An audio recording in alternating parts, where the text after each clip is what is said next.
Steph, how have you seen Bogut change in the past 3 years? He really hasn't. He's just gotten better, I think, in terms of his body, where he was when he left. Dealing with those injuries and whatnot, and he just got a fresh breath of air, taste of home, blessings in the family, and I think put everything into perspective, and now he can just come play basketball, have fun, and enjoy what he's doing. How do you think father kind of changed your perspective? How did it change your perspective? It gives you a sense of balance and purpose to everything, really. Get a little less selfish and a little bit more aware of, things other than yourself. And at the end of the day, I think things become less serious around you, and you kind of put a priority on things that you can control and things that make you, or things that you're passionate about in terms of your family and things like that. So even in the first year or two, it's just a whole new experience for sure. Steph, when you were coming up to play before you guys became juggernauts, did Clay was he a problem for you defensively, like in practice when you guys scrimmaged, or was he somebody you could kind of do what you wanted? That was a setup question. Exactly. You've been around for a while. I like that. Seasoned veteran. No, he was. We never really had those in practice back and forth. We played one-on-one every once in a while early. He was on separate A or B team type vibes, but you knew what he was capable of defensively, and his length, quickness at that size, and I got to see it every day in practice, whether it was on me or whoever. So used to torture. Exactly. Steph, I know obviously the focus is on the game tomorrow, but how much do you pay attention to the other Western Conference series and potential matchups down the line? You watch every game, you understand what's going on. It may not be as in tune, like focused on the details, but I like watching basketball in general, so it doesn't matter really who's on. Just understanding, again, like you said, we got to focus on getting 4 wins now against the Clippers and go from there. But as a fan of basketball, I turn on every game. Steph, what's been the routine like in other years when you guys close a series out early and have the extra cushion as opposed to tighter series? In terms of like in between rounds and all that? It just depends on the schedule. We've had 2 days up to, I think, 8 back in 2017. So just a matter of what the schedule looks like. You try to balance rest with staying sharp, keeping your conditioning, and in terms of like who we play, I think 2017, if I remember correctly, we played who we played in the first round. Shoot, help me out, Raymond. Who we played in the first round in 2017? 2017. Portland. Was that? That was Portland, yeah. Portland. Yes, Portland. We won in 5. Then we had Utah, right? Utah's the second round. So I think we did that. I think it was that series where we didn't know who we were going to play, and I think I went either 6 or 7 the series before. But you're kind of preparing for both in terms of like what we could see, just so you know. But then those last 48 hours, it's all about the team that you're playing, and you try to get focused and locked in. But in terms of just the schedule, have an off day, a couple practices, and balance that to be sharp for that game 1. Steph, has the foul trouble been frustrating for you? Yes. And do you feel like you turned a corner in the second half? Yes. I did. Yes. I know your emphasis to yourself has been don't reach. How much of that is a reflexive movement at the end, and how much is what you do to position yourself before them? That makes sense. I have confidence in my hand-eye coordination and hand speed and stuff like that, and that's how I get steals usually, is being quick, but that's how I get fouls too, so I got to balance both of them. The ones that I have trouble in the series are ones that I shouldn't even be in that situation to begin with, in terms of there's help behind the play, or I'm not even involved in the play really. I'm just kind of lunging at it. And that's just a lack of focus. But in terms of like game 4, I had 2 fouls early, and neither one of them were reaching. It was a block foul. I just, it was kind of a bang play, and then I got a charge on the offensive end. The third one I could have stayed away from. So you can nitpick each one of them and understand exactly why, but at the end of the day, I gotta continue to stay on the floor and our normal rotations and not foul, whatever that means. Have you got a better sense on how the game's called this series, or has that been kind of still a How the process? series, it had nothing to do with my fouls at all. It's just, honestly, it's been pretty consistent, I think, on both ends in terms of what's allowed and whatnot. There's maybe one or two of my fouls that I was confused about, but for the most part, I haven't really been leaving the game. I haven't been thinking like, oh, the refs called that a certain way. That's credit to them on that one. Steph, along the lines of what you just said about taking a charge and or a block call, what is the art of taking a charge these days? DeMarcus thinks it's sort of a lost skill because you sacrifice your body. You may not get the call, and it's not always going to work out. I feel like it's just a read, whether it's in transition or in the half court. You got to be 2 steps ahead, really. Most of the time, it's when you're not guarding the man, or you're the help defender, and somebody gets, beat on the drive, and you're there to protect them.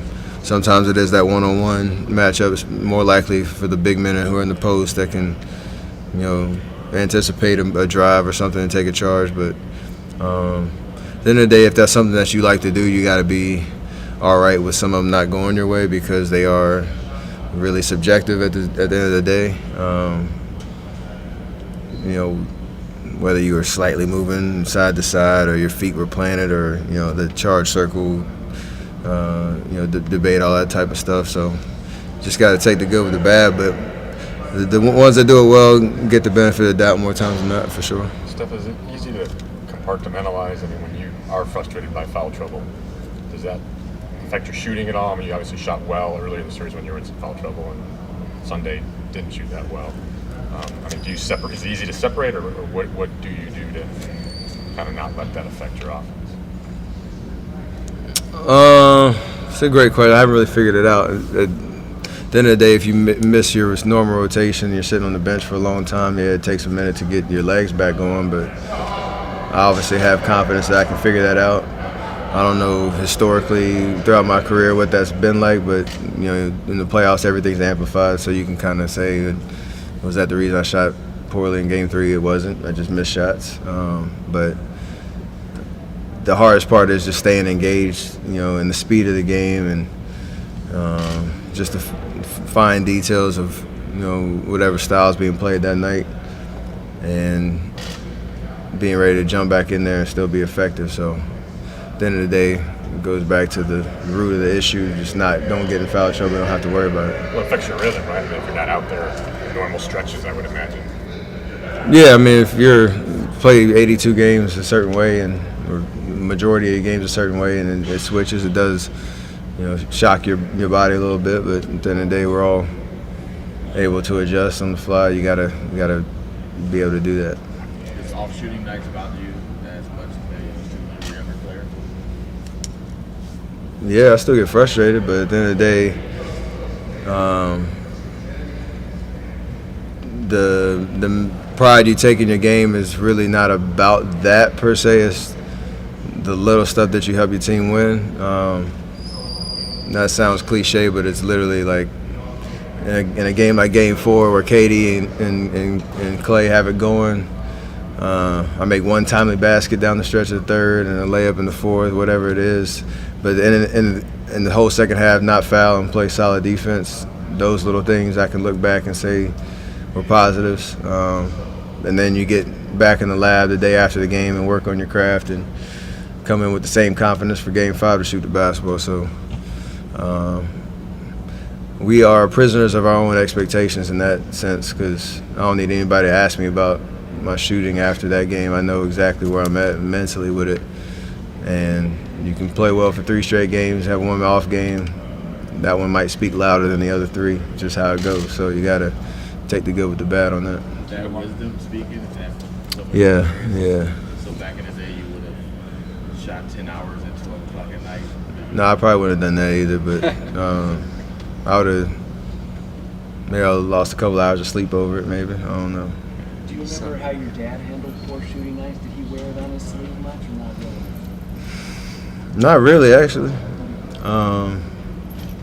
Maybe I got that kind of approach and perspective from seeing that, where he wasn't high volume by any stretch, but in terms of like his shots mattered when he came off the bench. And again, it was about your routine and what you do over the course of the year that speaks, volumes about that consistency. And one game isn't going to derail confidence either way. So, it's probably a good example of how to handle it from him. So how was DeMarcus' spirits? Maybe I can get into that. Honestly, I haven't talked to him today, but just he was at film, and he's doing his rehab work. So from staff who's been around him more than the players, he's definitely in better spirits. It's still a tough situation, and him just having to go through this process again and sit on the sidelines and wait. But I know it's helpful to have the guys back in the facility and him being at the game tomorrow and all that type of stuff. So those little things do matter. Steph, you mentioned watching all the games. How tough is it not to focus on what's coming? I mean, you guys know what Houston's doing. Houston obviously sees what y'all are doing. It's really not hard at all. I mean, at the end of the day, we know what Houston's about. We know what Utah's about. Their styles of play. At this point, there isn't anything really different jumping off the TV. But coming to practice, we lock in and focus, get ready for the game tomorrow. Hopefully, take care of business. It's kind of ingrained in our routines and our mindsets as we've been through so many different experiences in the playoffs. You know how to pace yourself and stay locked in on the task at hand while still having an awareness of what's going on throughout the league. Stuff is kind of random. Some shooters will look at their rim when they shoot it. Some kind of follow the ball with your eyes. Why do you follow with your eyes? That you kind of learned. Wasn't really anything I thought about, to be honest. It's probably the best synergy between basketball and golf that I've noticed in terms of like hand-eye coordination and different mechanics when it comes to shooting and either putting or your normal kind of setups in golf. Like everybody has a different feel. It's just kind of results based, and it's the ones that can do it the most consistently over and over and over again that are most successful. So I don't think there's a true right way to do that.